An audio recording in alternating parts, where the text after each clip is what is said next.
A new report reveals wage differences between the public and private sectors in BC are shrinking.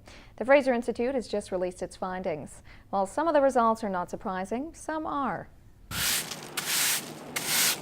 Public service employees are at every level of government. A recent survey from the Fraser Institute says public sector wages are just over 6% higher than private sector wages, but that disparity is smaller than it was in the Institute's previous survey 3 years ago. Their 2012 survey, they were estimating across Canada that was about 25% overall difference. But when you take in these differences of gender and education and occupation and so on, it was about a 12% difference.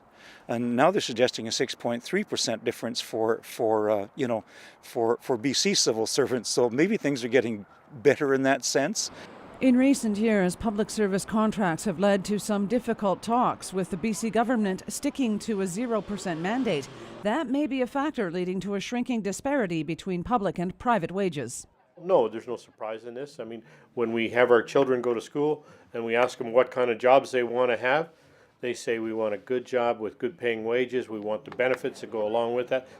The Fraser Institute's report says the 6% difference drops even more when unionization is at play. Unions in there show that they have been responsible in their negotiations, and therefore the spread isn't quite so big.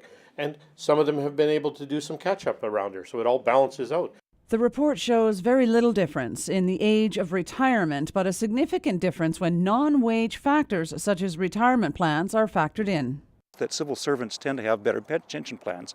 Over 80% of civil servants have what they call a defined benefit plan, which means that you get a certain level of pension each year and it's adjusted for inflation, and away you go, right? Whereas only about 20 to 30% in the private sector have similar pension plans.